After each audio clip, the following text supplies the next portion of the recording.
Empezó a grabarse. Perfecto. Bueno, muy buenas tardes, les pido perdón por la demora. Perfecto. Mi nombre es Juan Francisco Lutero, soy médico radiólogo pediátrico, trabajo en el Hospital Garrahan y en el Sanatorio Güemes. Hoy vamos a hablar, como parte de esta diplomatura de ecografía de cadera. ¿Sí? Un tema que orienta principalmente hacia la displasia de cadera, ¿sí? Que es una patología propiamente de la edad pediátrica. La displasia de la cadera es un espectro de anomalías anatómicas en las que hay una inadecuada coaptación entre la cabeza femoral y el acetábulo. Esto no se debe erróneamente a lo que se creía antes, a una alteración adquirida, sino que es puramente congénita. La coaptación de estas dos estructuras empieza en la vida intrafetal. De acuerdo al grado de alteración de esta coaptación, va a producirse dos alteraciones. Por un lado, una alteración en el acetábulo, ¿sí? El cual se va a aplanar y no va a permitir la entrada de la cabeza femoral. Y por otro lado, una alteración de la cabeza femoral que va a perder su morfología, su convexidad habitual y va a evitar una buena coaptación con el acetábulo. Es decir, que hablamos de una alteración que afecta dos estructuras. Una, el acetábulo, como bien dijimos, y otra, la cabeza femoral. De acuerdo al grado de alteración que sufra el paciente, hablamos de diferentes situaciones. Hablamos de una cadera estable con un acetábulo levemente displásico, de una cadera subluxada cuando hay una coaptación parcial y de una cabeza femoral luxada cuando hay una falta total de coaptación. A su vez, esta última la podemos dividir en típica y atípica o tetratológica en base a dónde se encuentra la alteración. Si hablamos del típico paciente con la displasia de cadera, es decir, con una patología que si bien tiene factores de riesgo, no está claro del todo su fisiopatogenia, hablamos de una forma típica. Pero si hablamos de aquellos pacientes que tienen alguna enfermedad de base que altera las condiciones basales de formación, hablamos sí de una forma teratológica. Recordemos que la ecografía y la luxación de cadera van de la mano, es el método para diagnosticar esto. Previamente nosotros no teníamos la posibilidad de hacer la ecografía a estos pacientes y lo que se hacía era esperar a que el paciente empiece a ambular y se diagnosticaba la alteración. Ahora, desde que se utiliza la ecografía en nuestros pacientes pediátricos, podemos hacer el diagnóstico precoz, evitando así que el paciente llegue hasta el momento de la deambulación con esta patología. La frecuencia varía, es aproximadamente entre 6 y 20 pacientes por cada 1000 nacimientos. Es francamente predominante en el sexo femenino, lo cual es un factor de riesgo para displasia de cadera, y es más común en la cadera izquierda, pero puede ser también bilateral. Los factores de riesgo que tenemos para la displasia de cadera es el sexo femenino, la presencia de malformaciones asociadas, la presentación pelviana, el oligodramnios, es decir, que haya poco líquido, lo cual haga que el paciente en la vida intrafetal tenga que estar en posturas viciosas, posturas anómalas que predisponen a esta patología, las primíparas, la presencia de antecedentes familiares de primer grado sobre todo, y la hiperlaxitud ligamentaria, que en el recién nacido es algo habitual debido a los estrógenos maternos, ¿sí? O sea que todos los pacientes podrían presentarla eventualmente, sin embargo, no es algo que esté en todos. Lo mismo que del factor de riesgo que, digamos, ser una paciente de sexo femenino. ¿Sí? Es un factor de riesgo, es 5 veces más frecuente, pero no por esto todas las pacientes de sexo femenino van a presentar displasia de cadera. Acá tenemos ejemplos de diferentes posturas luxantes intraútero. La postura pelviana de por sí, por excelencia, es el factor de riesgo más importante cuando analizamos las diferentes posturas, pero cualquier posición que implique una abducción persistente de la cadera va a llevar a un riesgo aumentado. Acá podemos ver reconstrucciones en 3D de pacientes que se realizaron ecografías intraúteros, donde podemos ver cómo la posición anómala de la cadera lleva a que el miembro superior esté en contacto con la cara. Un paciente con esta presentación es un paciente que tiene factor de riesgo de presentar displasia. Entonces, dijimos, los antecedentes familiares, la presentación podálica, que se haya realizado la cesárea, el oligodamnios, la hipertensión arterial materna, la restricción de crecimiento intrauterino, las mujeres primíparas, los embarazos gemelares, la macrosomía en estos últimos dos casos por una cuestión de una reducción de espacio, algo similar a lo que pasa con el oligogamios. El pie talo o la tortícolis, dos asociaciones que tienen mucha relación directa con la displasia de caderas. Las alteraciones posturales, las alteraciones del tono, ser mujer y las malformaciones asociadas, sobre todo las malformaciones esqueléticas y principalmente las malformaciones de la cadera y los miembros inferiores.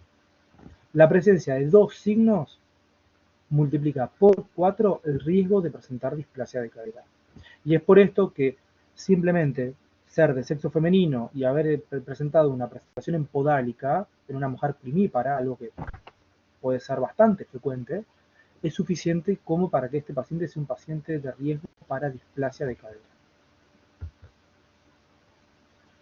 Acá tenemos diferentes representaciones de las manifestaciones clínicas de la displasia de caderas. Como bien dijimos, la manifestación clínica por excelencia es el paciente que no articula bien, que presenta una limitación en la motilidad de la cadera, que presenta una marcha alterada, que presenta una postura viciosa.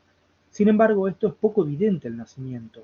Nuestros pacientes son pacientes recién nacidos que no manifiestan esto clínicamente hasta que no empiezan a deambular. Es por eso que el médico clínico tiene que estar muy atento a ciertos signos y manifestaciones clínicas tempranas para poder diagnosticar la displasia, o por lo menos sospechar la displasia de caderas. Entre ellos, principalmente la simetría de los pliegues. La simetría de los pliegues del muslo es fundamental. Les diría que es tal vez el factor clínico más relevante fuera de las maniobras típicas de la edad pediátrica. El pie calcáneo valgo, el metatarsoaducto, la tortícolis congénita, son todas asociaciones clínicas que tienen relación directa con la displasia de caderas. La valoración clínica incluye dos maniobras principalmente. Por un lado es la maniobra de Ortolani, que lo que se realiza es una aducción de la cadera, ¿sí? Se la ubica en su posición ortotópica, y la maniobra de Barlow, que lo que se hace es se realiza una abducción de la cadera para buscar la luxación de la misma. Estas dos maniobras se realizan en el consultorio de pediatría en todos los recién nacidos, y obviamente los primeros controles de vida. Cualquier alteración de estas dos maniobras implica que hay un riesgo elevado o que hay una sospecha de displasia de caderas e indican la realización de la ecografía en el momento. La normalidad de las mismas descarta la displasia. Sin embargo, al día de hoy, como vamos a ver más adelante, la realización de la ecografía de caderas es parte del screening típico del recién nacido, incluso en aquellos que no tienen factores de riesgo. Es importante conocer estas maniobras, ya que dentro de los métodos de estudio de la cadera vamos a poder realizar las mismas cuando valoremos la cadera de forma dinámica. Como dijimos, el screening se hace en todos los pacientes, incluso en aquellos que no tienen factores de riesgo. La edad de elección es entre los 2 a 3 meses, por lo menos mínimo un mes y medio de vida de un paciente de término. Y esto es importante tenerlo presente cuando uno valora pacientes prematuros. Por lo menos un mes y medio de la edad de término del paciente, hablamos de la corregida, para hacer este estudio. El objetivo es el diagnóstico precoz y evitar así las eventuales complicaciones. ¿Por qué se hace el screening? Debido a que es una patología frecuente, debido a que tiene escasos signos de sospecha, sobre todo en los pacientes que subluxan la cadera.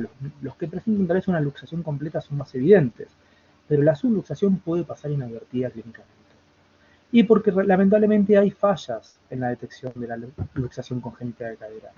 Y esto se debe sobre todo a que el sistema de salud es complejo, que los pacientes no son siempre examinados por pediatras experimentados, a que no todo el mundo llega a la consulta en los tiempos adecuados, porque puede haber un diagnóstico precoz de una resolución tardía de la patología, y sobre todo, por lo que dice la bibliografía, un 60% de los pacientes con displasia congénita de cadera puede no tener ninguno de los factores de riesgo clásicos.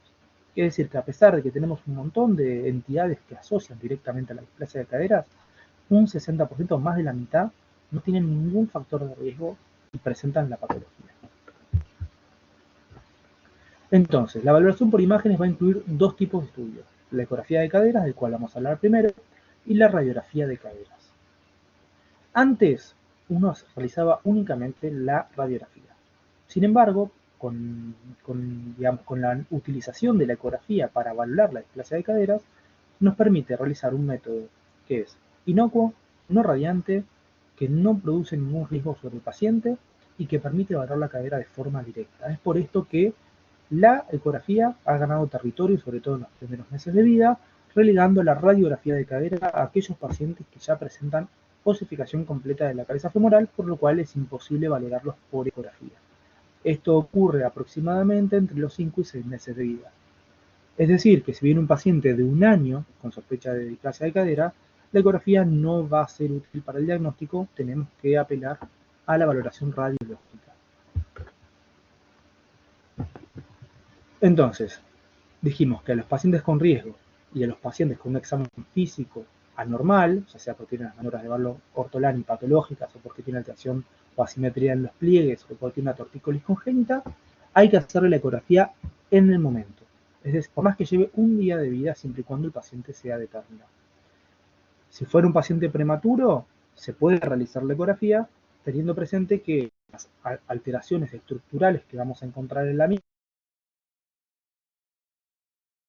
son diagnósticas, pero que digamos, la hiperlaxitud de una cadera normoformada con acetábulo normal o cabeza femoral normal puede estar presente en nuestros pacientes prematuros, justamente porque son más chicos, porque su cuerpo es más cartilaginoso, porque tienen mucho estímulo hormonal de estrógenos, lo cual hace que sean más laxos, ¿sí?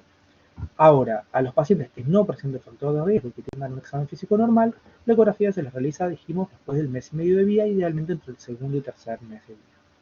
Esto es importante para evitar así falsos diagnósticos de subluxación de cadera, sobre todo, que se ocurren en estos pacientes que son, por ser más laxos, por ser más chicos, presentan una cadera que ante las maniobras de estrés pueden presentar una subluxación parcial, pero que después del mes y medio, 2 meses de vida, corrige al conseguir la cadera una mayor cobertura de la articulación y evitando esta subluxación. ¿Significa que un paciente con una cadera normal se puede luxar? No, únicamente se podría subluxar. ¿Sí? Una cadera que se luxa completamente es una cadera patológica independientemente de la edad del paciente. Y como bien dijimos, aquellos pacientes que presenten tanto examen físico como antecedentes de normalidad, se realiza la ecografía entre los 2-3 meses de vida, y aquellos pacientes que presentan algún alto en el examen físico o los antecedentes se les realiza en el momento del nacimiento. Ahora, cuando uno habla de la ecografía de cadera, hay diferentes técnicas y diferentes autores de estas técnicas. Para que no se mareen, vamos a tratar de abarcar a todos y entender qué es lo que valora cada uno y qué es lo que se hace hoy en día en el consultorio pediátrico. La técnica de Graf es una técnica morfológica. Lo que propone Graf es una medición de una línea transversal que transita por la superficie articular de la cadera del ilíaco y que atraviesa la cabeza femoral y en base a esa línea, ¿sí?, realiza dos ángulos. Uno con la superficie del acetábulo, lo cual se llama ángulo alfa, que tiene un valor normal mayor a 60 grados, y un segundo ángulo entre esta línea y la línea que traza la superficie de la cabeza femoral, también llamado ángulo beta. Un ángulo beta normal es aquel que mide menos de 55 grados. Entonces, los ángulos alfa y beta definen dos cosas. El ángulo alfa define de forma indirecta cuál es la ocupación del acetábulo, ¿sí? El ángulo beta lo que mide es cuánto sobresale la cabeza femoral de ese acetábulo. Es decir, un aumento del ángulo beta y una reducción del ángulo alfa de sus valores normales implican presencia de subluxación o luxación de la cabeza femoral. La técnica de Harke es una técnica dinámica. Harke lo que propone es ubicar a la cadera en una situación de reposo y de ahí realizar las maniobras de Barlow y de Ortolani, es decir, producir una reducción y una aducción de la cabeza femoral para así lograr subluxarla o reducirla, y de esta forma valorar qué es lo que ocurre con el ecógrafo.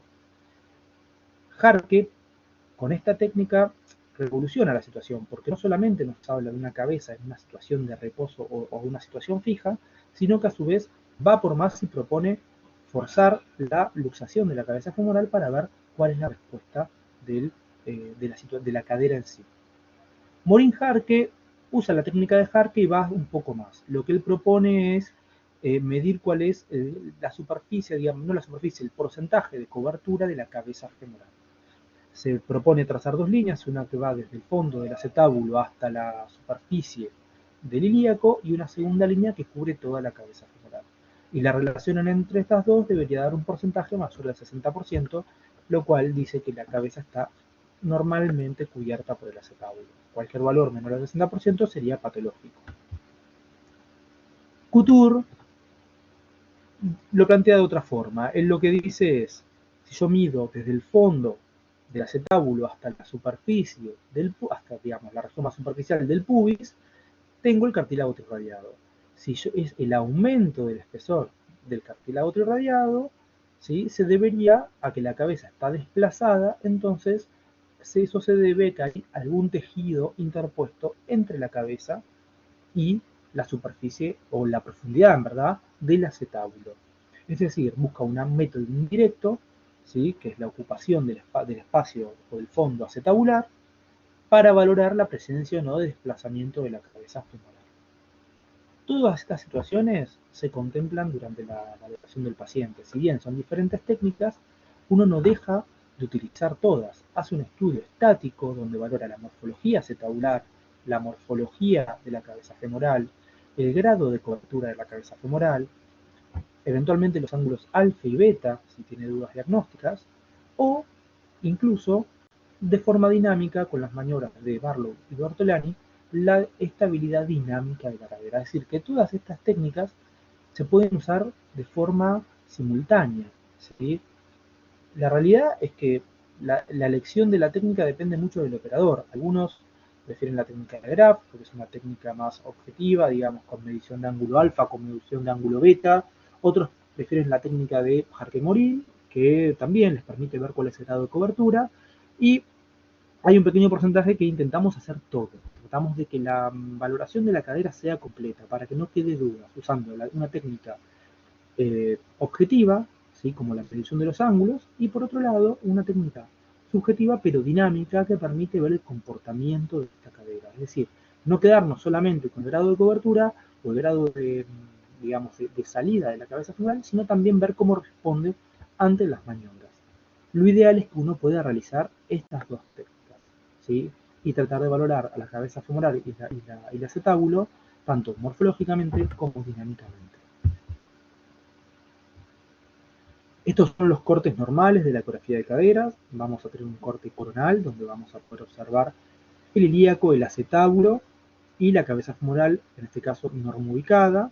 Un coronal posterior que se utiliza para ver, sobre todo para hacer más evidente la salida de la cabeza femoral.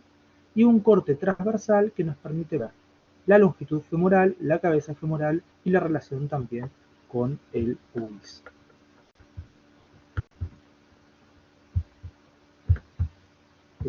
Mucho. Acá podemos observar las ubicaciones anatómicas para poder realizar el estudio, tanto el corte coronal como el corte transversal. El corte coronal posterior es similar al coronal realizado desde una angulación posterior casi de 45 grados respecto de, o digamos, entre lo que sería la región sacra y el corte coronal habitual. Los reparos anatómicos que vamos a tomar en cuenta son el ilion, el labrum por arriba de la cabeza femoral, la cabeza femoral, el ligamento pulvinar o el tejido pulvinar o el ligamento redondo, que la correlación sería el ligamento redondo, que es lo que aumentaría su espesor en caso de que esté desplazada la cabeza femoral, el cartílago trirradiado y el pubis. Y en el corte coronal posterior vamos a observar la cabeza del fémur, el isquion y el ilion. Por último, en el corte transversal, pintado con celeste la cabeza del fémur, hacia superior o hacia la derecha, la metáfisis del fémur y hacia posterior el isquion. El estudio dinámico, como bien dijimos, involucra no solamente ver la situación anatómica y la morfología de estas estructuras, sino también la conducta activa de intentar reducirla y luxarla con dos maniobras, con las maniobras de Barlow y de Ortolani. Acá podemos observar un paciente que presenta una subluxación de la cabeza femoral. Tenemos una línea roja trazada transversalmente donde podemos observar que el porcentaje de cobertura, si no está medido, se hace evidente que la cabeza femoral está por fuera de la cobertura normal del acetábulo y hay un aumento franco del tejido pulvinar. Este ligamento redondo, que al encontrar espacio porque la cabeza femoral está fuera de su ubicación normal, ocupa el fondo del acetábulo. Y acá un gráfico que representa exactamente esta misma situación. En este ejemplo podemos observar una luxación completa de la cabeza femoral. No solamente vemos que la cabeza está dispuesta ectópica, rodeada por tejido muscular, que no está ubicada en la cavidad acetabular, sino que por otro lado, con línea amarilla podemos observar las diferencias entre un acetábulo normoformado y un acetábulo displásico, plano, que no tiene lugar para que entre la cabeza femoral. Por eso es tan importante analizar ambas estructuras, por eso hablamos de que es una patología que asocia alteración de dos estructuras que deberían articular normalmente, y que cuando falla esto, las dos se encuentran alteradas. Es decir, el estímulo de la cabeza femoral forma la convexidad del acetábulo, y a su vez el acetábulo estimula la formación y la morfología de la cabeza femoral. Un nuevo ejemplo de luxación completa de la cadera, pero ahora ya desplazada hacia cefálico. No solamente el acetábulo es plano y es displásico, sino que la cabeza es más chiquitita y se encuentra desplazada ya por retracción muscular. En este último ejemplo la cabeza era no reductible, no podíamos reintroducirla con las maniobras. Acá podemos observar otros dos ejemplos de luxaciones irreductibles, dos acetábulos francamente displásicos, donde no hay lugar para que se reduzca la cabeza femoral, dos cabezas femorales ya de morfología ovoidea, ni siquiera redondeada, y la presencia de un tejido pulvinar que ocupa casi la totalidad de este acetábulo displásico. La correlación con la radiografía de caderas nos permite ver no solamente dos acetábulos francamente planos, incluso con un aspecto medio esclerótico, sino que a su vez hay una ubicación totalmente patológica de los fémures proximales y no hay ninguna coadaptación entre ambas estructuras. El tratamiento de estos pacientes se radica principalmente en la reducción, inicialmente no quirúrgica, y mantener una coadaptación, aunque sea forzada, de estas dos estructuras para permitir una estimulación entre ambas. Es decir, buscar una sinergia entre ambas estimulaciones para que el acetábulo trate de formarse un poco mejor y la cabeza trate de coadaptar mejor. Esto se conoce como el arnés de Pavlik. Es importante que lo tengamos presente, ya que muchas veces el control de nuestros pacientes se realiza con el arnés colocado. Uno lo que quiere ver es si con el arnés hay una mejor coadaptación entre ambas estructuras. Puede ser también que el traumatólogo solicite la valoración ecográfica con arnés y sin arnés. ¿Para qué? Por un lado, para ver con arnés si hay una mejoría franca o no respecto de la situación previa, y sin arnés para ver si al quitarle esta fijación dada por el arnés de Pavlik, hay o no hay todavía luxación o subluxación de la cabeza femoral. Es importante tener presente que si bien los acetábulos presentan diferentes grados de displasia, en aquellos pacientes donde es factible el tratamiento no quirúrgico, el arnés de Pavlik logra reducir la cabeza femoral, aunque sea parcialmente, y con la evolución ya podemos empezar a ver cambios claros en la situación de ambas estructuras. No vamos a encontrarnos con un acetábulo totalmente normal, pero sí va a poder mejorar un poco la convexidad del mismo y vamos a poder ver una reducción parcial de la cabeza femoral. Acá tenemos un ejemplo de un paciente con una cadera luxada y una cadera 2 días después de la colocación del arnés. Al reducir la cadera por parte del traumatólogo y al colocar el arnés, la deja reducida e inmovilizada. Y 8 días posteriores al arnés, si bien todavía es patológica esta cadera, ya presenta una situación natural con una subluxación. Es decir, cambió una luxación total, no reductible, por una luxación parcial de la cabeza femoral. Ya con una evolución más larga, tenemos al día 14 que todavía persiste la subluxación, pero francamente mejorada respecto al día 8, y al día 60 una cabeza totalmente reducida con un acetábulo que sigue siendo displásico, pero que obviamente permite una adecuada coaptación con la cabeza femoral. A los 17 meses de edad, ya la ecografía, como bien dijimos, no tiene sentido hacerla, pero en la radiografía vemos un paciente con una relación coxofemoral conservada. La valoración radiológica no podemos dejar de desconocerla, porque si bien no es el método de screening, es el método que se va a utilizar en aquellos pacientes que hayan llegado tarde para la realización del screening. La valoración radiológica incluye una proyección de ambas caderas en posición de frente, de situación neutra, y obviamente en técnica de Lowenstein para poder ver la reducción de las mismas. Vamos a trazar dos líneas, una primera línea horizontal que se va a trazar entre ambos cartílagos trirradiados, que es la línea de Filmer-Reitner, que es la línea punteada que ustedes ven en azul. Una segunda línea que va a cruzar por la espina ilíaca anterior inferior, que es la línea de Perkins. Esto va a definir 4 cuadrantes que están numerados en 1, 2, 3, 4. La situación de la cabeza femoral tiene que estar en el cuarto cuadrante siempre, o por lo menos la mayor parte de la cabeza femoral. Cualquiera de los otros 3 cuadrantes es patológico. El arco de Shenton es la proyección entre el borde medial del fémur y el pubis que permite obviamente evaluar la simetría de ambos arcos. De esta forma, en un paciente que tiene una placa hecha con una técnica decente y simétrica, ambos arcos deberían ser simétricos.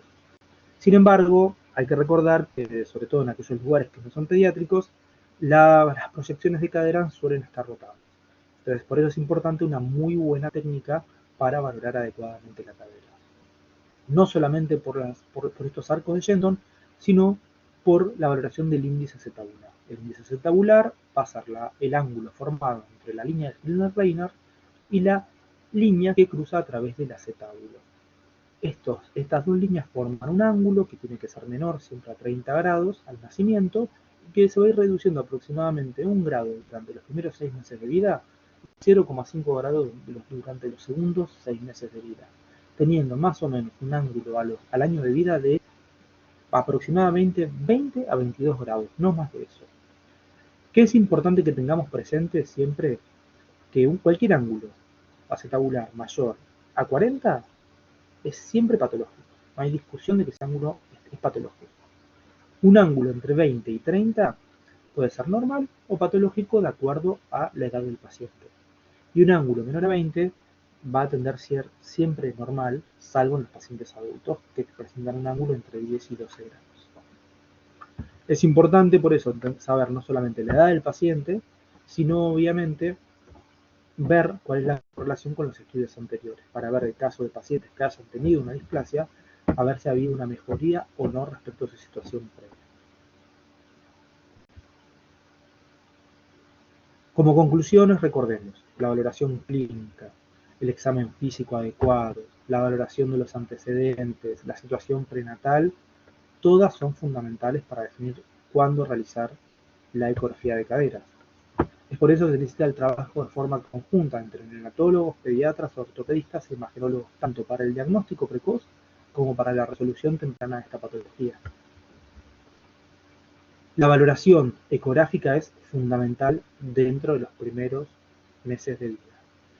Hay que detectar a aquellos pacientes que tengan algún factor de riesgo y realizarla de forma inmediata, o en aquellos pacientes normales se realiza siempre después del mes y medio, 2 meses de vida. Hay que valorar tanto el nivel de cobertura acetabular, como los ángulos alfa y beta, la distancia entre el fondo acetabular y la superficie del pubis para ver que no se aumente el tejido pulvinar interpuesto, y obviamente la valoración dinámica de la cadera. La forma del acetábulo es patognomónica en los casos de displasia. La pérdida de la convexidad normal tiene que ser siempre valorada y entendida como un factor de riesgo para la displasia. El índice de cobertura puede ser variable en los pacientes, sobre todo prematuros, o en aquellos pacientes con mucho estímulo hormonal, lo cual vemos sobre todo en pacientes de sexo femenino. No solamente hay que valorar el índice de cobertura, sino también entender que si es un paciente, por más que sea de término, que se realizó la ecografía previo al mes y medio de vida, la probabilidad de subluxación por hiperlaxitud es esperable. Y es por eso que en estos casos, en caso de que la morfología sea normal, que el acetábulo sea normal, que el espacio entre el fondo acetabular y el pubis sea normal, por más que no encontremos nada raro, si vemos que hay una hiperlaxitud en un paciente menor de 1 mes y medio, 2 meses de vida, se debe sugerir repetir la ecografía luego del mes para ver que esta cadera se haya vuelto más rígida, más fuerte y que pueda contener mejor a la cabeza femoral. Obviamente que si es una cadera francamente patológica, no hay lugar a dudas que hablamos de una displasia, que no es el caso de un paciente con hiperestimulación hormonal. La medida del fondo acetabular menor a 6 milímetros es un excelente parámetro, sobre todo en aquellos pacientes que uno tiene dudas diagnósticas. La presencia de tejido pulmonar interpuesto siempre tiene que hacer pensar en displasia.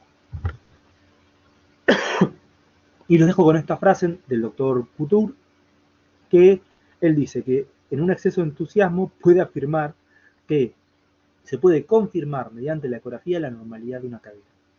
Y esto es importante que lo tengamos presente porque paciente con ecografía de cadera normal es un paciente que no necesita repetirse la ecografía. Es decir, que una buena valoración clínica y una buena ecografía son suficientes para decir que ese paciente no presenta displasia de cadera. ¿Significa que no va a presentar nunca una patología de caderas? No, puede presentar otras, puede presentar un PERTES, puede presentar una epifisiolisis, pero no va a tener nunca una displasia de caderas. Y con esto finalizamos la presentación de hoy. Obviamente, si alguno tiene dudas, espérenme que me cambie la pantalla y las charlamos tranquilos.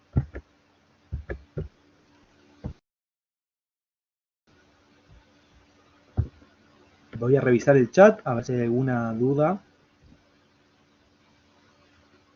Bueno, acá me marcaron si podía señalar, no sé bien qué estructura Jaime y Diana les quedó duda para ver si la podemos señalar.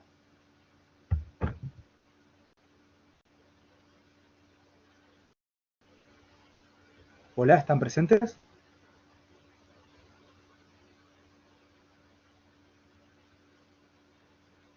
Bueno, ¿hay alguna otra duda que podamos resolver?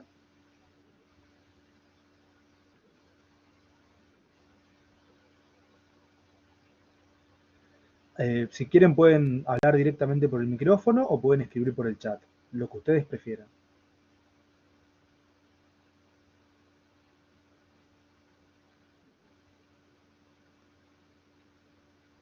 Bueno, creo que por buenas ahora noches. no. Eventualmente. Buenas noches. Buenas noches. ¿Cómo le va? Una preguntita. ¿Podría ubicarse nuevamente en la Dígame. parte de las... ¿podría devolverse a la diapositiva donde están, digamos, los cortes y la relación como con la ecografía? Porque lo que pasa es que no logro ubicarme bien con las estructuras. Vos me hablás de las...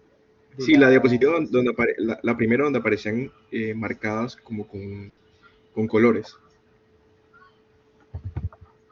Con colores, perfecto. La parte anatómica de la ecografía de Exactamente, caderas. la parte anatómica. Correcto. Estas que estoy acá, Exactamente. ¿las podés ver en pantalla? Sí, ahí las estoy viendo. Decime, ¿qué te dejó duda? Bien. Por ejemplo, en esa imagen, no sé si Decime usted tiene la opción ahí, Doc, de decime. señalar la... ok, no, ahí me queda un poco más claro. El tema de la cobertura, Doc, si usted tuviera que trazar en ese momento, ahí la línea... En este caso puntual, si yo tuviera ajá. que trazar la línea para ver la cobertura, ¿viste la línea amarilla que marca la superficie de Lilion? Ok. ¿La llegas a distinguir? Ahí la distingo, Hay dos, donde una que dice marca Alien el justamente. Lilion y otra que marca el pool. Ok. Bueno, trazás una línea transversal que va por la superficie del ilion y pasa por la cabeza femoral, ¿sí? De ahí trazás Ok. dos mediciones. Una es la medición A, que va de esa línea hasta el fondo del acetábulo, y una B, que cubre o que abarca de los dos márgenes, tanto el superficial como el profundo, de la cabeza femoral. La relación de A dividido B es el índice o el porcentaje de cobertura femoral, acetabular de la cabeza del fémur, ¿sí? Fíjate que en este caso puntual hay más de un 60% de cobertura de la cabeza femoral respecto del acetábulo, ¿sí? Porque es una cadera Ok. normal. Bien, como que se ve bien, bien articulado. Claro, esta cadera es totalmente normal. Esta imagen, el objetivo era que pudieran ver bien los reparos anatómicos que uno toma en cuenta cuando analiza la cadera, ¿sí? Cuando yo les hablo del cartílago trirradiado y del aumento del espesor pulvinar, por ejemplo, el cartílago trirradiado es una estructura rígida que no va a aumentar de tamaño. Lo que aumenta es el tejido pulvinar, es el ligamento redondo que al encontrar más espacio, porque está la cabeza femoral desplazada, ocupa el fondo del acetábulo. Acá lo ven como una imagen marcada con azul. Bueno, el aumento de ese tejido, el aumento del grosor de ese tejido se debe a que hay un desplazamiento hacia superficial de la cabeza femoral en el caso de la luxación o subluxación, ¿sí? Ok. Vale, muchas gracias, Doc. No, por favor. ¿Alguna otra duda que me quieran comentar? Luego una pregunta. Dígame. Para hablar de luxación y subluxación, ¿cuál sería el límite? El límite en verdad no es una medición. A ver, vos hablas de una subluxación cuando hay una cobertura parcial pero insuficiente de la cabeza femoral, ¿sí? Ahora, vos hablás de una luxación cuando la cabeza femoral está totalmente desplazada, ¿sí? Entonces, por ejemplo, vamos a buscar un ejemplo de cada uno, así lo pueden ver, ¿sí? Ahí está. Vamos a avanzar un poco en las diapos y vamos a buscar dos ejemplos acá, por ejemplo. Acá la cabeza femoral está subluxada, ¿sí? Está dentro del acetábulo parcialmente, el índice de cobertura es francamente inferior, hay un aumento del tejido pulvinar marcado con el redondel rojo, pero no está totalmente afuera, ¿sí? Ahora, yo avanzo dos imágenes más y tenemos esta imagen de la luxación donde la cabeza, no hay ninguna parte de la cabeza femoral que esté adentro del acetábulo.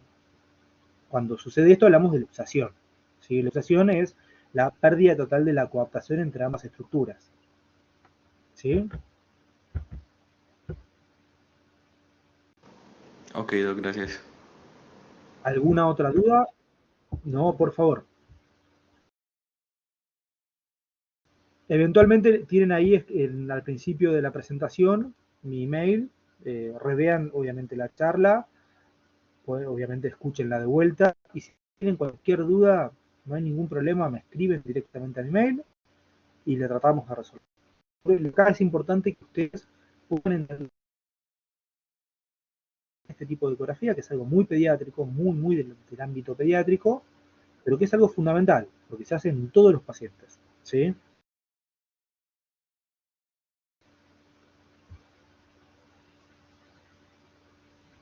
¿Les parece?